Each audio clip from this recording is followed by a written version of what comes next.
Hello student. बेटा आज का अपना टॉपिक है हेनरी फ्यूल के 14 प्रिंसीपल जो कि +2 PSCB class and CBSE class दोनों के स्टूडेंट्स लिए बहुत ही इंपॉर्टेंट टॉपिक है। ठीक है जी। वैसे थोड़ा BCom BBA हर क्लास में काम आता, बट +2 CBSE एंड PSCB लिए दोनों क्लासेस के स्टूडेंट लिए बहुत ही इंपॉर्टेंट टॉपिक है बेटा।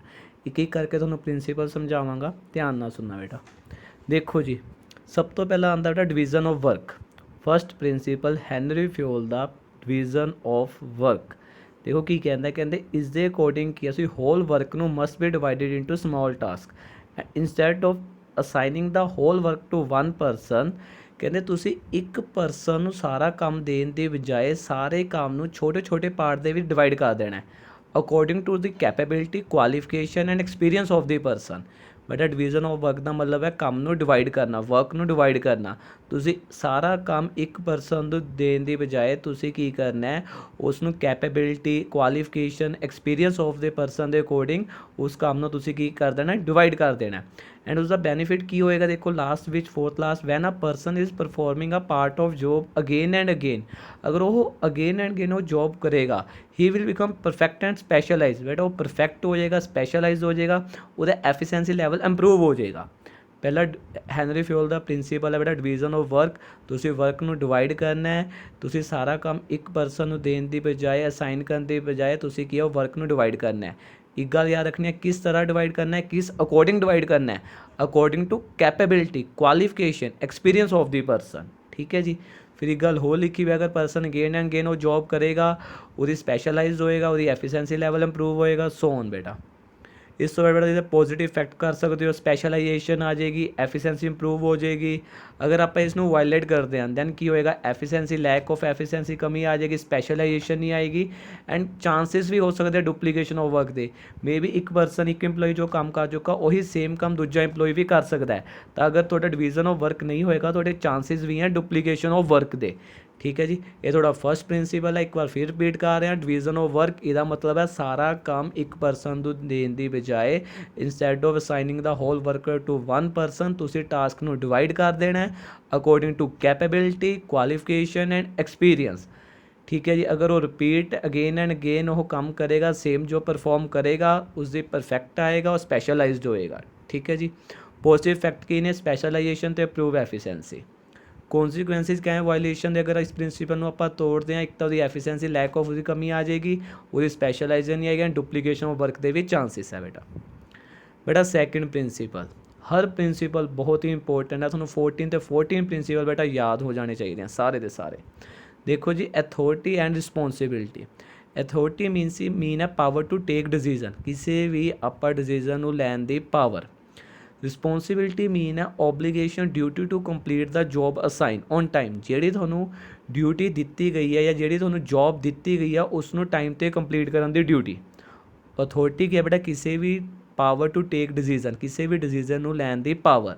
ਰਿਸਪੌਂਸਿਬਿਲਿਟੀ ਕੀ ਹੈ, ਉਸ ਜੋਬ ਨੂੰ ਕੰਪਲੀਟ ਕਰਨਾ ਟਾਈਮ ਦੇ ਉੱਪਰ। ਹੁਣ ਦੇਖੋ ਇਹ ਬੈਲੈਂਸ ਬਿਟਵੀਨ ਅਥਾਰਟੀ ਰਿਸਪੌਂਸਿਬਿਲਿਟੀ ਹੋਣਾ ਬਹੁਤ ਜ਼ਰੂਰੀ ਹੈ ਅਕੋਰਡਿੰਗ ਟੂ ਦਿਸ ਪ੍ਰਿੰਸੀਪਲ। ਅਗਰ ਇਹ ਮਿਸਮੈਚ ਹੋ ਜਾਂਦਾ, ਅਗਰ ਤੁਹਾਡਾ ਐਕਸੈਸ ਆਫ ਅਥਾਰਟੀ ਹੋ ਜਾਂਦਾ ਵਿਦਾਊਟ ਮੈਚਿੰਗ ਰਿਸਪੌਂਸਿਬਿਲਿਟੀ, ਬੇਟਾ ਨੈਗੇਟਿਵ ਰਿਜ਼ਲਟ ਆਉਣਗੇ। ਅਗਰ ਤੁਹਾਡੀ ਐਕਸੈਸ ਆਫ ਰਿਸਪੌਂਸਿਬਿਲਿਟੀ ਹੋ ਜਾਂਦੀ ਹੈ ਵਿਦਾਊਟ ਮੈਚਿੰਗ ਅਥਾਰਟੀ, ਤਾਂ ਕੰਮ ਕੰਪਲੀਟ ਨਹੀਂ ਹੋਏਗਾ ਟਾਈਮ 'ਤੇ। ਮੈਂ ਤੁਹਾਨੂੰ ਐਗਜ਼ਾਮਪਲ ਦੇ ਕੇ ਸਮਝਾਉਣਾ। ਅਗਰ ਮੰਨ ਕੇ ਚੱਲੋ ਕਿਸੇ ਕੋਲ ਐਕਸੈਸ ਆਫ ਅਥਾਰਟੀ ਹੈ ਬਟ ਉਹ ਰਿਸਪੌਂਸੀਬਲ ਨਹੀਂ ਹੈ, ਕੋਈ ਵੀ ਐਗਜ਼ਾਮਪਲ ਲਗਾ ਲਓ, ਅਗਰ ਕੋਈ ਮਿਨਿਸਟਰ, ਅਗਰ ਆਪਾਂ ਉਸ ਨੂੰ ਕੀ ਹੈ ਬਹੁਤ ਜ਼ਿਆਦਾ ਪਾਵਰ ਦੇ ਦਾਂਗੇ, ਠੀਕ ਹੈ, ਕੋਈ ਵੀ ਡਿਸੀਜ਼ਨ ਲੈਣ ਦੀ, ਬਟ ਅਗਰ ਉਹ ਤੁਹਾਨੂੰ ਤੁਹਾਡੇ ਆਪਣੇ ਪੀਪਲ ਨੂੰ, ਆਪਣੇ ਸਿਟੀਜ਼ਨ ਨੂੰ ਅਗਰ ਉਹ ਰਿਸਪੌਂਸੀਬਲ ਨਹੀਂ ਹੋਏਗਾ ਦੈਨ ਤੁਹਾਡੇ ਅਫਕੋਰਸ ਨੈਗੇਟਿਵ ਰਿਜ਼ਲਟ ਆਉਣਗੇ, ਉਹ ਆਪਣੀ ਪਾਵਰ ਨੂੰ ਗਲਤ ਯੂਜ਼ ਕਰੇਗਾ। ਠੀਕ ਹੈ ਜੀ। ਇਸ ਕਰਕੇ ਅਥਾਰਟੀ ਐਂਡ ਰਿਸਪੌਂਸਿਬਿਲਿਟੀ ਮੈਚ ਕਰਨਾ ਚਾਹੀਦਾ ਹੈ। ਐਂਡ ਸੈਕਿੰਡ ਐਗਜ਼ਾਮਪਲ ਲੈ ਸਕਦੇ ਹੋ, ਅਗਰ ਕਿਸੇ ਕੋਲ ਰਿਸਪੌਂਸਿਬਿਲਿਟੀ ਜ਼ਿਆਦਾ ਹੈ, ਅਥਾਰਟੀ ਹੈ ਨਹੀਂ, ਮਤਲਬ ਕਿਸੇ ਨੂੰ ਤੁਸੀਂ ਰਿਸਪੌਂਸਿਬਿਲਿਟੀ ਦੇਤੀ ਬਟ ਉਸ ਕੋਲ ਆਪਣੀ ਪਾਵਰ ਹੈ ਨਹੀਂ ਡਿਸੀਜ਼ਨ ਲੈਣ ਦੀ, ਫਿਰ ਤੁਹਾਡਾ ਉਹਦਾ ਕੰਮ ਨਹੀਂ ਕੰਪਲੀਟ ਟਾਈਮ 'ਤੇ ਕੰਪਲੀਟ ਹੋਏਗਾ। ਐਗਜ਼ਾਮਪਲ ਦੇਖੋ ਕਿ ਅਗਰ ਕਿਸੇ ਐਗਜ਼ਾਮਪਲ ਲਿਖਿਆ ਹੋਇਆ, ਅਗਰ ਵਰਕਰ ਨੇ ਕਿਸੇ 100 ਯੂਨਿਟ ਪ੍ਰੋਡਿਊਸ ਕਰਨੇ ਸੀ 1 ਵੀਕ ਦੇ ਵਿੱਚ, ਬਟ ਉਸ ਕੋਲ ਕੋਈ ਵੀ ਪਾਵਰ ਨਹੀਂ ਸੀ ਰਾ ਮਟੀਰੀਅਲ ਪਰਚੇਜ਼ ਕਰਨ ਦੀ। ਠੀਕ ਹੈ ਜੀ। ਹੁਣ ਉਹ 100 ਯੂਨਿਟ ਕੰਪਲੀਟ ਹੀ ਨਹੀਂ ਕਰ ਸਕੇਗਾ ਕਿਉਂਕਿ ਉਸ ਕੋਲ ਪਾਵਰ ਨਹੀਂ ਸੀ, ਉਸਨੂੰ ਕਿਸੇ ਨੇ ਪਰਚੇਜ਼ ਕਰਕੇ ਨਹੀਂ ਦਿੱਤੇ। ਹੁਣ ਇਸ ਦਾ ਮਤਲਬ ਕੀ ਹੋ ਗਿਆ, ਅਗਰ ਆਪਾਂ ਉਸਨੂੰ ਰਿਸਪੌਂਸਿਬਿਲਿਟੀ ਜ਼ਿਆਦਾ ਦੇ ਦਿੰਦੇ ਹਾਂ ਬਟ ਅਥਾਰਟੀ ਨਹੀਂ ਦਿੰਦੇ ਦੈਨ ਤੁਹਾਡਾ ਕੰਮ ਹੈ ਉਹ ਟਾਈਮ 'ਤੇ ਕੰਪਲੀਟ ਨਹੀਂ ਹੋਏਗਾ। ਅਗਰ ਆਪਾਂ ਕਿਸੇ ਨੂੰ ਅਥਾਰਟੀ ਜ਼ਿਆਦਾ ਦੇ ਦਿੰਦੇ ਹਾਂ, ਰਿਸਪੌਂਸਿਬਿਲਟੀ ਨਹੀਂ ਦਿੰਦੇ ਦੈਨ ਤੁਹਾਡੇ ਕੀ ਆਣਗੇ ਨੈਗੇਟਿਵ ਰਿਜ਼ਲਟ ਆਣਗੇ। ਅਥੋਰਿਟੀ ਮਤਲਬ ਹੈ ਬੇਟਾ power to take decision, responsibility ਮਤਲਬ ਹੈ complete the job on time, ਕਿ ਜੋ ਤੁਹਾਨੂੰ ਜੋਬ ਅਸਾਈਨ ਕੀਤੀ ਗਈ ਹੈ ਉਸ ਨੂੰ ਟਾਈਮ 'ਤੇ ਕੰਪਲੀਟ ਕਰਨਾ। फर्स्ट से बेटा डिवीजन ऑफ वर्क, सेकंड आ गया थोड़ा अथॉरिटी एंड रिस्पॉन्सिबिलिटी। अगर लिखा हुआ बेटा पॉजिटिव फैक्ट एंड अपना no misuse of authority, help in meeting responsibility so on. बेटा अगर कॉन्सिक्वेंसिस क्या रिजल्ट होंगे अगर इस प्रिंसिपल ਨੂੰ ਆਪਾਂ ਤੋੜਦੇ ਹਾਂ, डिले इन वर्क होएगा, overburden with work with excess responsibility. बहुत ईजी पॉइंट लिखे पे हैं, ठीक है जी। ਅੱਗੇ ਆ ਜਾਓ बेटा डिसिप्लिन। बेटा ਇਹਦਾ ਮਤਲਬ ਤੁਹਾਡਾ ਅਨੁਸ਼ਾਸਨ, ਕੋਈ ਵੀ ਰੂਲ ਐਂਡ ਰੈਗੂਲੇਸ਼ਨ। ਕਹਿੰਦੇ discipline refer to the following the code of the conduct rule of the employment agreement. जो employment agreement which rule and regulation लिखे गया उन्होंने फॉलो करना, ठीक है जी। ये थोड़ा होंदा, इस बारे सब नूं वैसे पता ही है। क्लीयर एंड फेयर एग्रीमेंट होवे अमंग सबॉर्डीनेट ते सुपीरियर। बेटा कई स्टूडेंट नूं सुपीरियर और सबॉर्डीनेट भी नहीं पता होंदा। सुपीरियर होंदा बेटा इंप्लॉयर जो अपनी एक हाई पोस्ट ते है, सबॉर्डीनेट जोड़ा जूनीयर या इंप्लॉई, ठीक है जी। डिसिप्लिन का मतलब है कोई भी अपना उसका conduct rule regulation and employment agreement नूं तुसीं फॉलो करना। बेटा बहुत ईजी पॉइंट है। इसके पॉजिटिव इफैक्ट की होने, सिस्टमैटिक वर्किंग होएगी, एफिशिएंसी इंप्रूव होएगी।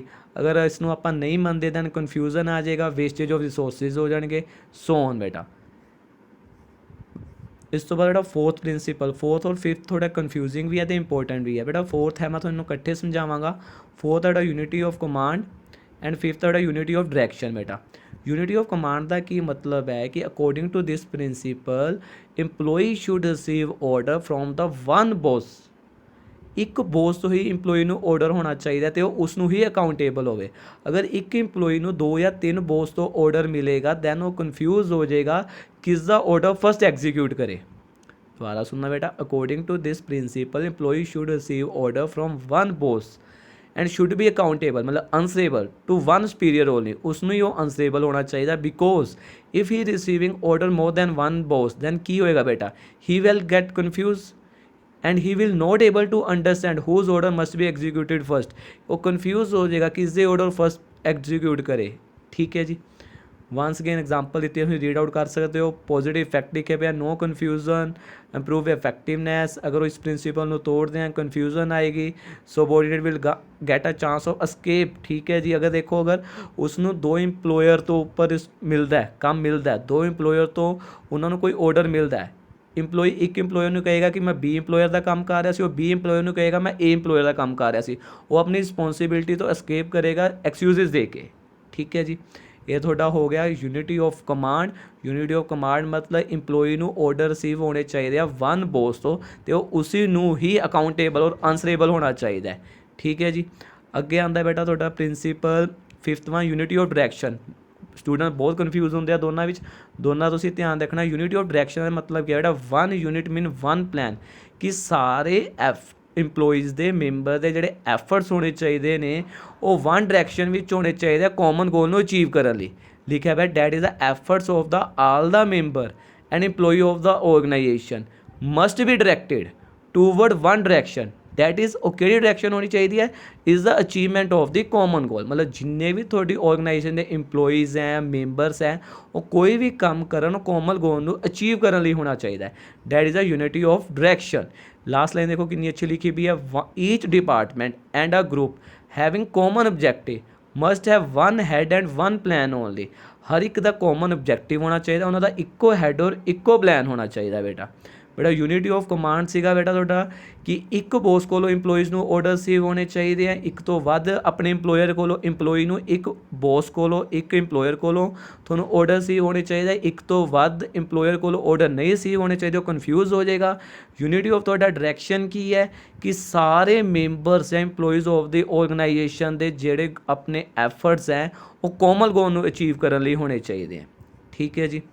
उस तो बाद आंदा बेटा तुहाडा अगे पॉजिटिव इफेक्ट लिखे पे अचीवमेंट ऑफ ऑर्गेनाइजेशन गोल। सारे इंप्लॉइज जोड़े एफर्ट्स हैं वो यूनिटी हो जाएंगे, वन डायरैक्शन में वर्क करेंगे। अगर तुम इसमें नहीं मनते तो लैक ऑफ कोऑर्डिनेशन ही होएगी। सो ऑन बेटा बेटा इन्हें डिफरेंस दिता पे तुम रीड आउट कर सकते हो। नैक्सट आने बेटा very important and confusing sixth principle of Henri Fayol, subordination of the individual interest to general interest. बेटा देखो एक होंदा ऑर्गेनाइजेशन का इंटरस्ट, कि ऑर्गेनाइजेशन के फेवर में सोचना, एक होंदा इंडिविजुअल का अपना इंटरस्ट अपने लिए सोचना। ਜਿਹੜਾ अगर दोनों इंटरस्ट आपस में रिकनसाइल नहीं होंगे, आपस में मैच नहीं करते, दैन ਤੁਹਾਡਾ ਤੁਸੀਂ इंप्लॉई ने ऑर्गेनाइजेशन इंटरस्ट ਨੂੰ प्रायोरिटी देनी है एज कंपैरेटिव अपना इंटरस्ट ऑफ द इंडिविजुअल। देखो जी दो तरह के इंटरस्ट होंगे, एक इंटरस्ट ऑफ ऑर्गेनाइजेशन कंपनी के फेवर में सोचना, एक इंटरस्ट ऑफ इंडिविजुअल अपने फेवर में सोचना। मैनेजर की कोशिश होंदी है इन्होंने दोनों के बीच रिकनसाइल मतलब मैच करे रखना। अगर ये रिकनसाइल नहीं होंगे किसी पॉइंट पर आके तो थोनों चाहिए तुसी ऑर्गेनाइजेशन के इंटरस्ट नूं प्रायोरिटी दो एज कंपैरिजन अपने इंटरस्ट नालों। ठीक है, देखो विच पढ़ते in the organization all the employee working with the same objective there is always objective of the organization. If the objective of the individual are in same direction then there is no problem, but if the objective of both the group in different the manager try करता उन्होंने reconcile मतलब match Karan the same करन दी। देखो example ना थोड़ा ज़्यादा clear हो सकता है। मान के चलो रॉ मटीरियल मैनेजर ने खरीदना सीगा, must compare the price and quality of all supplier and give order to best rather than giving order to his own relative. कहते उसनों मैनेजर ਨੂੰ ਚਾਹੀਦਾ है कि वो अपने ਜਿਹੜਾ ਬੈਸਟ ਪ੍ਰਾਈਸ ਤੇ ਉਹਨੂੰ ਚੀਜ਼ ਦੇ ਰਿਹਾ ਹੈ ਉਸ ਤੋਂ ਚੀਜ਼ ਪਰਚੇਜ਼ ਕਰੇ, ਨਾ ਕਿ ਆਪਣੇ ਕਿਸੇ ਜਾਣ ਪਛਾਣ ਜਾਂ ਰਿਸ਼ਤੇਦਾਰ ਤੋਂ ਚੀਜ਼ ਪਰਚੇਜ਼ ਕਰੇ, ਮਿਸਯੂਜ਼ ਕਰੇ ਆਪਣੀ ਪਾਵਰ ਦਾ। ਮਤਲਬ ਦੇਖੋ ऑर्गेनाइजेशन इंटरस्ट की है कि ਅਸੀਂ ਘੱਟ ਪ੍ਰਾਈਸ ਤੇ ਚੀਜ਼ ਖਰੀਦਣੀ ਹੈ, इंडिविजुअल इंटरस्ट की सी अपने रिलेटिव तो अपने किसी रिश्तेदार तो कोई चीज़ खरीदनी है, तो उरे मैनेजर को चाहिए वो ऑर्गेनाइजेशन के इंटरस्ट में सोचे वो बेस्ट प्राइस वाले तो चीज़ खरीदे, ना कि अपने रिलेटिव या जान पछाण वाले तो। बट वांस अगेन इन्हें पॉजिटिव इफैक्ट लिखे पे, कोऑर्डिनेशन होएगी, कॉन्सिक्वेंसी लिखे पे, अगर नहीं इसनों अडोप्ट करते ऑर्गेनाइजेशन गोल अचीव नहीं होएगा, सफ़र होणगे, एवरी इंप्लॉय सफ़र होएगा लॉन्ग रन ਲਈ। सो ऑन बेटा अगला प्रिंसीपल तो आंदा रेम्यूनरेशन ऑफ द परसनस। ਇਹ ਬੇਟਾ ਪ੍ਰਿੰਸੀਪਲ ਕੀ ਕਹਿੰਦਾ ਹੈ ਕਿ ਉਹਨਾਂ ਨੂੰ ਇਸ ਤਰ੍ਹਾਂ ਦੀ ਤਨਖਾਹ, ਇਸ ਤਰ੍ਹਾਂ ਦੀ ਸੈਲਰੀ ਮਿਲਣੀ ਚਾਹੀਦੀ ਹੈ ਕਿ ਇੰਪਲੋਈ ਕੀ ਹੈ ਮੈਕਸਿਮਮ ਸੈਟਿਸਫੈਕਸ਼ਨ ਹੋਣ। ਦੇਖੋ ਲਿਖਿਆ ਹੋਇਆ according to this principle employee in the organisation must be paid fair adequate to give them maximum satisfaction. ਬੇਟਾ the employee should be paid fair wages and salaries. ਠੀਕ ਹੈ ਜੀ, ਕਿ ਉਹਨੂੰ ਫੇਅਰ ਵੇजेस ਐਂਡ ਸੈਲਰੀ ਅਸੀਂ ਪੇ ਕਰਨੇ ਆ। At the same time last line very important, should be pay with the paying capacity of the salary. ਕਿ ਤੁਸੀਂ ਇਹ ਵੀ ਧਿਆਨ ਰੱਖਣਾ ਹੈ ਕਿ ਕੰਪਨੀ ਦੀ ਪੇਇੰਗ ਕਪੈਸਿਟੀ ਕਿੰਨੀ ਹੈ। ਠੀਕ ਹੈ ਜੀ, ਫਾਈਨੈਂਸ਼ੀਅਲ ਕਪੈਸਿਟੀ ਤੁਹਾਡੇ ਪੈਸੇ ਪੱਖੋਂ, ਫਾਈਨੈਂਸ਼ੀਅਲ ਕਪੈਸਿਟੀ ਆਫ ਕੰਸਰਨ ਮਤਲਬ ਕੰਪਨੀ ਦੀ ਫਾਈਨੈਂਸ਼ੀਅਲ ਕਪੈਸਿਟੀ ਕਿੰਨੀ ਹੈ। ਮਿਨੀਮਮ ਵੇਜ ਐਕਟ ਕੀ ਕਹਿੰਦਾ ਕਿੰਨੀ ਘੱਟੋ ਘੱਟ ਇੰਪਲੋਈ ਨੂੰ ਸੈਲਰੀ ਦੇਣੀ ਹੈ, ਆਪਣੇ ਕੰਪੀਟੀਟਰ ਕਿੰਨੀ ਸੈਲਰੀ ਦੇ ਰਿਹਾ, ਸਾਰੀਆਂ ਗੱਲਾਂ ਧਿਆਨ 'ਚ ਰੱਖ ਕੇ ਤੁਸੀਂ ਕੀ ਹੈ ਉਹਨਾਂ ਦੀ ਸੈਲਰੀ ਡਿਸਾਈਡ ਕਰਨੀ ਹੈ। बेटा पॉजिटिव इफैक्ट लिखे पे, एम्प्लॉय गाइड मोटिवेट होंगे, सैलरी मिलेगा, कौन नहीं मोटिवेट होगा, हर जना मोटिवेट होंगे। ठीक है जी, अगर अपने वायलेशन करते हैं प्रिंसीपल नू, इनक्रीज इन द टर्नओवर। बेटा वो टर्नओवर का मतलब है छड्ड के जाना, इंप्लॉयज़ कंपनी को छड्ड के जान लग जाएंगे और डिससैटिस्फाई हो जाएंगे, डीमोटिवेशन हो जाएंगे। बेटा उपर लिखे वैसे की गल्लां ध्यान च रख के उन्हें अपनी सैलरी डिसाइड करनी है। अपनी एक तो कंपनी अपनी देखेगी कितनी फाइनैशियल कैपेसिटी है, मिनीमम वेज एक्ट ध्यान च रखेगी, वेज या सैलरी कंपीटीटर की भी देखेगी। सो ऑन बेटा अगे चलता है बेटा सेंट्रलाइजेशन डिसेंट्रलाइजेशन। हैनरी फ्योल का 8th प्रिंसीपल आ गया बेटा। सेंट्रलाइजेशन का मतलब है सारियां पावर टॉप लैवल को होना, डिसेंट्रलाइजेशन का मतलब है डिस्ट्रीब्यूशन ऑफ द पावर। देखो लिखा भी पे, फर्स्ट लाइन चेक करो, power in the few hand at the top level centralization. Decentralization mean distribution of the power, मतलब पावर अगे दे देना अपनी कि तुसीं जिवें मर्जी काम कर लो। देखो बेटा सेंट्रलाइजेशन भी नहीं ठीक, डिसेंट्रलाइजेशन भी ठीक ही है, दोनों का कंबीनेशन। या डिपेंड होंगे थोड़ा size and nature of the organization. थोड़ा मैं एग्जाम्पल ना समझाने, देखो अंडरलाइन किया पे बेटा, अगर तो स्मॉल ऑर्गेनाइजेशन है, अगर थोड़ी की है स्मॉल ऑर्गेनाइजेशन है, दैन क्या सेंट्रलाइज टेक्नीक बेस्ट है क्योंकि जी पावर है टॉप लैवल को ही लैनी। अगर लार्ज ऑर्गेनाइजेशन है, सेंट्रलाइजेशन बेटा थोड़ी नहीं बेस्ट होनी, उस समय तो डिसेंट्रलाइजेशन करना पैना है क्योंकि लार्ज ऑर्गेनाइजेशन एक बंदा या टॉप लैवल सबनों हैंडल नहीं कर सकता, उन्होंने अपनी पावर डिस्ट्रीब्यूट करनी पैनी है। एक होर फैक्टर इफैक्ट करता है, सैकेंडली चैक करो, अगर थोड़े इंप्लॉई एफिशिएंट है, थोड़ा अपने इंप्लॉई के उपर भरोसा है, दैन तुम अपने पावर डिस्ट्रीब्यूट कर दोगे, दैन डिसेंट्रलाइजेशन। अगर इंप्लॉई थोड़े फुली डिवेलप नहीं है या उन्होंने थोड़ा विश्वास नहीं है, दैन तुम सेंट्रलाइजेशन रखोगे।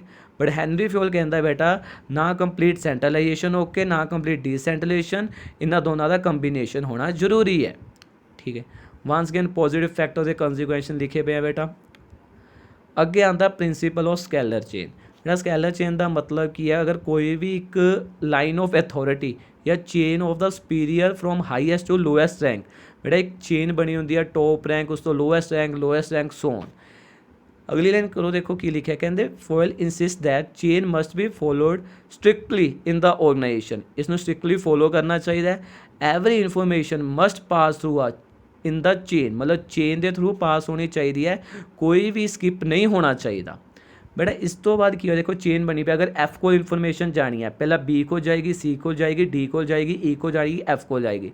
अगर एफ ने पी नाल गल करना है फिर ई पहला एफ ई नाल गल करेगा, डी नाल करेगा, सी नाल, बी नाल, ए नाल, फिर एल एम एन ओ फिर दैन पी को। मतलब अगर एफ ने पी नाल गल करना है पहला पूरे सारे नाल गल होएगी फिर पी तक पहुँचे। बेटा फिर ये की हो गया देखो जी हुण अगर कोई एमरजेंसी सिचुएशन आ जाए तो बहुत डिले हो जाता सी ये इन्फॉर्मेशन पहुँचण ते। तो एमरजेंसी सिचुएशन लई हैनरी फ्यूल ने एक चीज़ नूं अलाउ किया, परमिट किया। वो किहड़ी अपनी चीज़ है गैंग प्लैंक। गैंग प्लैन का मतलब शॉर्टकट। ये सिर्फ हैनरी फ्यूल कहता तो उसे यूज़ कदों करनी है एमरजेंसी के टाइम। अगली डायग्राम चेक करो कि अगर ई ने ओ नाल गल करनी है डायरैक्ट कर सकता है, ई नूं पहला डी सी बी नाल नहीं गल करनी पैनी। वैसा देखो अपना हैनरी फ्यूल कहता है कि कोई भी इन्फॉर्मेशन जानी है हर पर्सन को पास होकर जानी चाहिए है। बट अगर कोई एमरजेंसी है दैन क्या ई सीधा ए ओ नाल गल कर सकता है जिसनों असीं बोलते हैं गैंग प्लैंक। ये सिर्फ एमरजेंसी वेले यूज़ करना है। आंस के बेटे पॉजिटिव इफैक्ट लिखे हुए सिस्टमैटिक फ्लो होएगा। अगर इसको नहीं मनते तो कम्युनिकेशन गैप आ जाएगा, नो क्लैरिटी सोन। बेटा क्या आंदा प्रिंसीपल ऑफ ऑर्डर। इस देखो इसका मतलब है हर चीज़ हर मतलब अपनी जगह पर होनी चाहिए है, दैन आप उसमें ईजिली फाइंड आउट कर सकते हैं। देखो कहते in this principal order does not mean command. बेटा काफ़ी स्टूडेंट समझ लेंगे उरे ऑर्डर का मतलब है कमांड, किसी को कमांड देनी, बट नो इसका मतलब orderly arrangement of man and material that is a fix place of everything and every one the organisation. कहते हर चीज़ की man and material that is a fix place, हर चीज़ की थोड़ी ऑर्गेनाइजेशन एक प्रॉपर जगह होनी चाहिए है। जिमें एग्जाम्पल लगा के देखो कि कोई भी आप टूल्स रखने हैं और टूल रूम च रखांगे, एक अगर किसी का कैबिन बने होंगे ने, ठीक है जी, आपको पता है कि उस कैबिन के विच ये परसन बैठा है, आप ईजिली फाइंड आउट कर सकते हैं। मतलब हर चीज़ की प्रॉपर प्लेस होनी चाहिए है। देखो अगे की कहता Henri Fayol insist that there must be a fix place to keep every material and thing use in the organization, fix place और सीट और cabin for every employee of the organization, कि कोई टाइम एंड एनर्जी वेस्ट ना हो उस material और उस person को फाइंड आउट करते। एग्जाम्पल पढ़ सकते हो बहुत ईजी लिखी भी, अगर कोई भी टूल है उसको टूल रूम च आप रखा ऑफकोर्स आपको पता है एंड ईजिली वो फाइंड आउट हो जाएंगे। बेटा पॉजिटिव इफैक्ट की ने दे कोई वेस्टेज ऑफ टाइम नहीं होएगा। अगर इस प्रिंसीपल को तोड़ते हैं तो wastage of time and energy होएगा। सोन बेटा मतलब तुम याद रखना ऑर्डर का मतलब कोई कमांड नहीं है, हर चीज़ को हर मटीरियल मैन की एक प्रॉपर प्लेस होनी चाहिए जिथे उसको रखा जाना चाहिए। अगर 11 आंदा थोड़ा प्रिंसीपल ऑफ इक्विटी। इक्विटी मतलब बेटा सबनों एक बराबर समझना, kind fair just treatment of the employees, सब नाल एक बराबर ट्रीटमेंट करना। कहते इस नाल की होंदा employee will put their maximum effort only when they are treated kindness and justice. उन्हां नाल आपां बड़े अच्छे काइंड नाल या जस्टिस नाल उन्हां करांगे ਤਾਂ ही वो अपना मैक्सिमम एफर्ट करनगे। बेटा ये एक बड़ी इंपोर्टेंट लाइन है जी तुम देखो नीचों की अपनी 4th last, equity does not mean equal salary of PN and supervisor. कि इक्विटी का ये मतलब नहीं है कि PN और बॉस की सैलरी सेम होएगी। इक्विटी का ये कितने भी मतलब नहीं है, ठीक है जी। इक्विटी का मतलब होंदा है कि जिमें रूल्स या लीव रूल्स वो थोड़ी पोजीशन ग्रेड या जेंडर में छड़ के सब लिए सेम होने चाहिए हैं। इक्विटी का एक कभी भी मतलब नहीं अगर कोई एक बॉस है और एक PN है उसकी सैलरी सेम हो। इक्विटी का मतलब नो डिस्क्रिमिनेशन, कोई भी भेदभाव नहीं करना on the count of sex, religion, language, caste, belief and nationality, ठीक है जी। Again employee get satisfied motivate होंगे एम्प्लॉई, अगर इस प्रिंसीपल को नहीं मानते डिससैटिस्फाई होंगे। इंक्रीज इन टर्नओवर, टर्नओवर का मतलब क्लीयर करके आया सीगा कि थोड़े एम्प्लॉई है बहुत सारे छड्ड के जान लग जाएंगे। बेटा अगला प्रिंसीपल आता है stability in tenure of the personnel. बेटा इसका मतलब है कि उन्होंने लगातार चेंज या ट्रांसफर नहीं करना।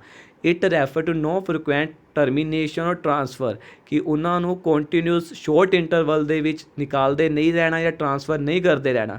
इस दे नाल कि उन्होंने जॉब सिक्योरिटी फीलिंग नहीं आएगी। स्टैबिलिटी मतलब एक सारता, टेनोवर मतलब उन्होंने जॉब की लाइफ और परसोना मतलब इंप्लॉइज कि इंप्लॉय की टेनोर दे अपना स्टैबिलिटी होनी चाहिए है, एक सारता होनी चाहिए है।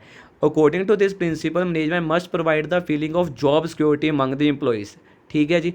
Because with the feeling of insecurity employee कभी भी अपना मैक्सिमम कंट्रीब्यूट नहीं कर सकणगे। नैक्सट पहल लिखा है कि ट्रांसफर भी उन्होंने अवॉइड करनी है sometime because it takes some time to take a person to learn and get settle.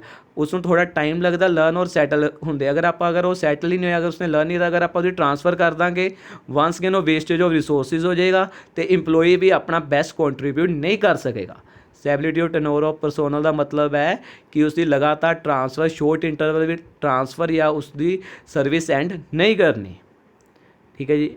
Positive effect की है इंप्रूव एफिशिएंसी होएगी, वेस्टेज ऑफ टाइम नहीं होएगा। अगर इसनों नहीं प्रिंसीपल नूं मनदे वेस्टेज ऑफ रिसोर्सिज होएगी और डिससैटिस्फाई होणगे। बेटा इनिशिएटिव मतलब कि इंप्लॉय कोई भी आप कुछ सोच के बिजनेस के बेस्ट लिए अपनी कोई सुजैशंस देन उसनों बोलते हैं इनिशिएटिव। देखो विच पढ़ो कि initiative refer to taking the first step with the self motivation. Henry Fayol suggest that employee in the organisation must be given a opportunity. Employee नूं अपॉर्चुनिटी दी जाएगी to take some initiative in making and executing a plan कि वो कुछ initiative लैन plan ਨੂੰ execute ਔਰ making ਕਰਨ 'ਚ ਉਸ ਨੂੰ ਬਣਾਉਣ ਵਿੱਚ। ਕਹਿੰਦੇ ਇਸ ਨਾਲ ਇੰਪਲੋਈ ਨੂੰ ਸੈਟਿਸਫੈਕਸ਼ਨ ਵੀ ਮਿਲੇਗੀ। ਮੈਨੇਜਰ ਮਸਟ ਵੈਲਕਮ ਦਾ ਸੁਜੈਸ਼ਨ ਔਰ ਆਈਡੀਆ ਆਫ ਇੰਪਲੋਈਜ਼। ਕਹਿੰਦੇ ਮਸਟ ਉਹਨਾਂ ਦੀ ਮਤਲਬ ਜੋ ਵੀ ਉਹਨਾਂ ਦੀ ਸੁਜੈਸ਼ਨ ਔਰ ਆਈਡੀਆਸ ਹੋਣਗੇ ਇੰਪਲੋਈਜ਼ ਦੇ ਮੈਨੇਜਰ ਉਸ ਨੂੰ ਵੈਲਕਮ ਕਰੇਗਾ। ਠੀਕ ਹੈ। ਬਟ ਇੱਕ ਇਹਦੀ ਬੜੀ ਅੱਛੀ ਗੱਲ ਸੁਣਨ ਵਾਲੀ ਹੈ बट इसका मतलब ये नहीं कि जो इंप्लॉय ने सुजैशन दी है मैनेजर ने वो मननी ही मननी है। ठीक है। अगर once decision are taken by the management then every employee must follow, चाहे वो सुजैशन उन्हें मिलती है चाहे नहीं मिलती। इनिशिएटिव का मतलब है कोई भी अपना सुजैशनस देनी प्लान बनाने उन्होंने एग्जीक्यूट करने। इस नाल इंप्लॉय भी बेटा थोड़ा सैटिस्फाई होएगा एंड मोटिवेट होएगा। पॉजिटिव इफैक्ट अपना कॉन्सिक्वेंसेस दिते हुए बेटा पॉजिटिव इफैक्ट की है अपने employee achieve the target on time. ठीक है जी। कॉन्सिक्वेंसेस क्या है अगर उस प्रिंसीपल में तोड़ दें employee will not work on the best of their ability कि इंप्लॉय अपना मैक्सिमम नहीं दे पाएगा, डीमोटिवेशन आ जाएगी सो ऑन। बड़ा last principle 14 principle spirit the corps. इसका मतलब है बेटा 1 और 1 11 वाली तुसी सबने सुनिया कि अगर इसनों आई नूं वही ना रीप्लेस करता कि कल्ले बंदे नहीं सब ने मिल के काम करना है तो खुशहाली आएगी एंड जिहड़ा कंपनी दी उहदी भी ग्रोथ होएगी। की लिखा हुआ बेटा देखो management must encourage and promote the team spirit unity harmony. This will bring एक तो कोऑर्डिनेशन होएगा कोऑपरेशन होएगा। आ बड़ी अच्छी लाइन है manager should replace I with we. Manager ने रिप्लेस करना चाहिए आई नूं वी दे नाल कि मैं नहीं असी सारे। This will rise in the mutual trust, एक दूसरे म्यूचुअल ट्रस्ट होएगा टीम मैंबर्स ਦੇ ਵਿੱਚ। ठीक है। मिनीमाइज द नीड ऑफ पेनैलिटीज़ कि पेनैलिटीज़ नहीं लगन गया उन्होंने कोई सज़ा देने की लोड़ नहीं अगर काम नहीं कंप्लीट होता। बेटा एग्जाम्पल लिखा हुआ कोई 100 यूनिट 10 वर्कर ने तो 100 यूनिट बनानी है 10 यूनिट ईच बनाएगा बट उन्होंने काम मिले एक ग्रुप ਨੂੰ मिले। अगर ਹੁਣ ਮੰਨ के चलो कोई 2 ਬੰਦੇ बीमार भी हो जाते हैं तो बाकी उन्होंने काम कर देंगे। तो इसका मतलब हो गया बेटा 1 और 1 11 आई नूं रिप्लेस किया गया वी दे नाल कि मिल जुल के काम करना तो कंपनी की ग्रोथ होएगी। ठीक है जी। ये बेटा थोड़े 14 प्रिंसीपल होंगे ने। ठीक है जी। एक बार फास्ट एक्ट देख लो बिल्कुल। सब तो पहला डिवीजन ऑफ वर्क से काम नूं डिवाइड कर देना अकॉर्डिंग टू क्वालिफिकेशन। अगला सीगा बेटा थोड़ा अपना अथॉरिटी मिलना power to take decision. Responsibility मतलब थोड़ा अपना काम नूं कंप्लीट करना टाइम ते दोनों चीज़ां मैच होनी चाहिए, कुछ भी एक्सैस नहीं होना चाहिए। बेटा अगे आ गया सी थोड़ा जिन्ने भी अपना रूल एंड रेगूलेशन जो बने इंप्लॉयमेंट एग्रीमेंट विच उसनूं फॉलो करना। बेटा यूनिटी ऑफ कमांड एक बॉस को ही ऑर्डर मिलना चाहिए। अगर ज़्यादा बॉस को ऑर्डर मिलेगा कन्फ्यूजन हो जाएगी किसनों पहला इंप्लॉय एग्जीक्यूट करे। बेटा यूनिटी ऑफ डायरैक्शन सब ने मिल के 1 यूनिट मीन 1 प्लान सब दे जिहड़े एफर्ट्स हैं इको कॉमन गोल नूं अचीव करने लिए होने चाहिए ने। बेटा अगला सी थोड़ा सबऑर्डिनेशन 2 इंटरस्ट होंगे एक बिजनेस का एक अपना इंडिविजुअल का कि तुसी बिजनेस के इंटरस्ट नूं ऑर्गेनाइजेशन इंटरस्ट नूं प्रायोरिटी देनी है अपने इंटरस्ट तो। बेटा नैक्सट सी रैमूनेशन बेटा उन्होंने इस तरह रैमूनेशन दे तुसी अपनी फाइनैशियल कैपेसिटी भी देखनी है कंपनी ने, मिनीमम वेजिस भी देखने हैं, कंपीटीटर कितनी सैलरी दे रहे हैं वो भी देखणगे। बेटा सेंट्रलाइजेशन टॉप लैवल को पावर्स होनी है, डिसेंट्रलाइजेशन डिस्ट्रीब्यूट करनी है डिपेंड अपॉन मैन्युफैक्चर की तुसी सेंट्रलाइजेशन रखने है डिसेंट्रलाइजेशन।